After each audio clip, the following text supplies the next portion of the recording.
Alright, how to get your first nuke, go on higher streaks, higher your KD, all of that we're going to be going over in this video.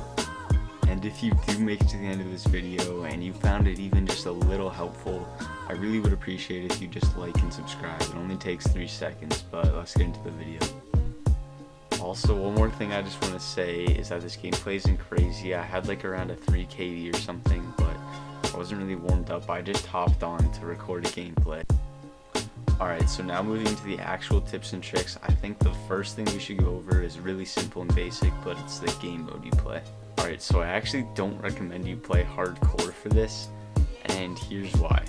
So hardcore, it's great for like leveling up weapons and getting guns gold, because it is kind of like faster paced, I would say, because the kill time is so much lower because of the health and like so many guns just one shot and everything. While it's really easy to get all these kills and like really fast, it's also just as easy to die. You know, like someone could just spawn behind you unexpectedly and just get one tap, so it's so much easier to die. Like you're not gonna really have time to take cover, like if you're getting shot at. Like in core you can easily take cover, like someone shooting at you from a distance, it's going to take many bullets to kill you. You can get behind cover or stim.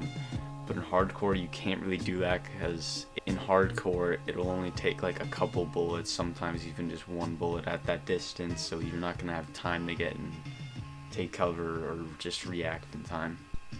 So for taking hardcore out of the picture, that just leaves us with core.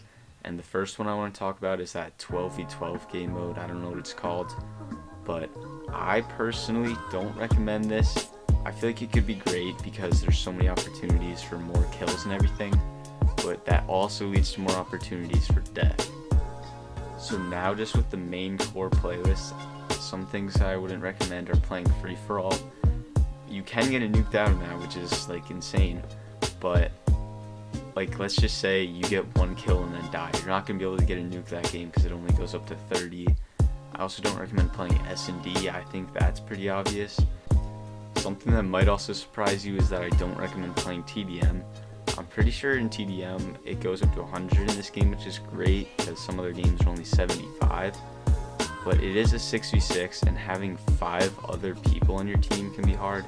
For you to just get 30 kills alone in TDM with 5 other people on your team, but going on that 30 streak could be challenging. Because like let's say you go on like just a 10 streak and then you die, coming back from that and getting a 30 streak can be kind of hard. I don't know if any of what I just said made sense, but I'm basically just saying I don't recommend free-for-all S&D or TDM. I highly recommend Dom. Domination is just a great game mode, you know, 200 scores, so much more opportunities for kills. You can get so many higher kills and everything. Even if you die, you can come back and get a 30 streak. Another good game mode is Hardpoint. I'm pretty sure it's in this game. I'm not 100% sure, but Hardpoint's like one of my favorite game modes. But it is also another good game mode that has just so many more opportunities for kills. And actually, kill confirmed, some people are like, isn't that score like less than TDM, which I don't even know what it is in this game. It's probably 75, but that's, you only get a point when someone collects a tag, and people don't collect tags for every kill they get, if that made any sense. So I think it is better than TDM. I wouldn't really recommend it, but basically what I'm saying is Hardpoint or Dom, those like objective game modes are really good for this. Alright, so the next thing to talk about is actually class, and this one should go by a lot faster. So for the weapon, I just recommend using like meta weapons as of right now, like the MP5 and AK are such strong weapons.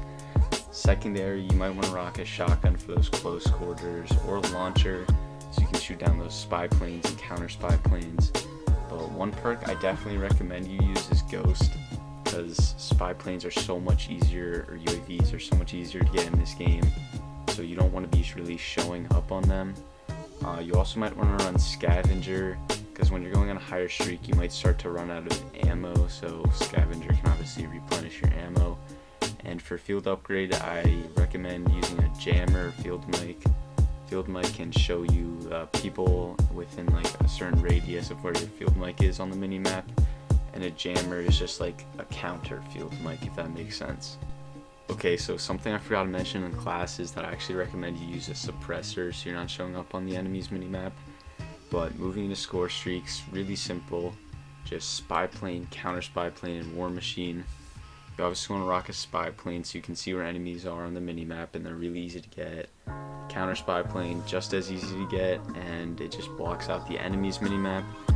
War machine, a little harder to get, but it's such a powerful thing, and it actually counts towards like your nuclear streak in this, and it's like just really hard to die with, honestly. Alright, so the next important thing I think we should talk about is the map that you're playing on. I don't recommend those huge maps because you're not going to have as many opportunities for kills. So Miami, I don't think a lot of people like Miami. I know I said Armada wasn't huge, but for a 6v6, I don't really recommend it. It's just not my favorite map, but it isn't that bad. Like every other map is actually pretty good though. Especially Crossroads is a really small map. You can get so many kills and an easy nuke on that. Obviously there's just Satellite, Garrison, and Checkmate or Checkpoint. I don't know what it's called, but those are all great maps for this. Alright, so now I'm going to try my best to explain this like passive aggressive playstyle that I think you need to learn how to play.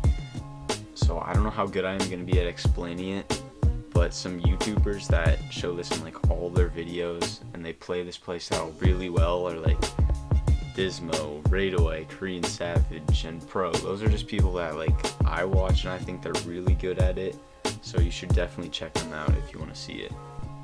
Alright, so this is going to be hard to explain, but I'm going to try my best. So first off, if you want to play this passive aggressive playstyle, you're going to really need to think when you're playing and just play smarter. Think about what you're doing. If it's like a good idea, you have to think about all this fast, which can be really hard. But to kind of like give an example or demonstrate this, I'm just going to show like a visual on like just Satellite, for example. Alright, so for example, let's say we're just starting on this side. The first thing we need to do is think about where we're going to go and like where enemies will be. So if we decide to go right, it might not be the smartest idea because that's like the open sand dunes. You don't want to go there. There's not a lot of place for taking cover. It's really open. Enemies could have so many different angles on you. You don't know where to really look. So you might not want to go right. Or if you do go right, you're going to want to go like all the way on the right and just hug the side so you have the most cover by the biggest sand dune. You just have to think about all of these things. Where you should go, where the enemies will be, so where you need to look to find the enemies. Alright, so let's say you take like a route through mid, like kind of like the one I drew. I don't know if it's like a perfect route, but the blue circles are basically where enemies could be. So you need to watch your like left side. There's that big open area by like where B flag is that so many people have angles on you. You know, you're gonna have to watch that side. You're gonna have to watch the right where the sand dunes are. Someone could be trying to flank you. You need to watch all these different angles, head glitches. Also like straight on, someone might be taking like the same route as you. So this is like the hard part. You need to be like ADSing around corners where you know potential enemies could be. If that makes sense, you just need to really play smarter and just have better like map awareness of where enemies could be. I don't know if that really makes sense. Alright, so now let's say, you know, you watch those angles, you got a couple kills, you're going to want to move forward like more into their spawn. This is the aggressive part, but you're also going to want to stay more passive. You're just going to try to hold angles. So let's say we move forward, they're still spawning in that like green circle if you can see it. So we might want to go to the right and watch that angle, kill some people. But you're never going to want to stay on like the same angle the whole time. We might then turn around and go to the left arrow and hold that angle and just watch different areas. The main thing I just want to say about this part or this step, you just don't want to play too aggressive. That's the main thing. You're not going to want to fully push in their spawn because that's just asking for death. And you're also not going to want to like hold the same angle or same area the whole time. You're going to want to go to different angles, hold different areas, turn around, go hold around a different corner. Alright, so the map might start to look a little bit messy now, but let's just say like spawns have flipped. Now we have to make it to the other side, and as you can see by like the arrows, we're always trying to push in their spawn, which is the aggressive part, but we're playing really smart about it and holding angles, which is the more passive part. So even when we're running their spawn, first off, we need to make sure that we're watching those same angles where enemies could already be closer to mid while we're trying to get to their spawn. But let's just say we get to their spawn, they're spawning around that green circle area. You're gonna need to, when you're running back, I think I should say this first, when you're running back, you're not gonna wanna take this same route the whole time. That's why I drew 2 arrows. You might wanna take the same route sometimes, but like let's say we wanna go to the right now by that part where like the B flag is. I do recommend staying away from like the sand dunes though, although you might want to go there sometimes. But just make sure you're not always taking the same route, because enemies are going to catch on to that. Also make sure you're not holding the same angles or areas, because they're going to start catching on to that. But it's just like the same process over again of this passive aggressive, pushing their spawn, but just watching angles and knowing where enemies are going to be. It's hard to explain. That's why I highly recommend you go watch like those 4 YouTubers, their gameplays. In their videos, they really demonstrate it best. Like just by watching their gameplay, you'll understand what I'm talking about. If you made it to the end of this video, I actually really do appreciate you. It does mean a lot. So if you would like and subscribe, because I am trying to upload as much as possible helpful videos like this.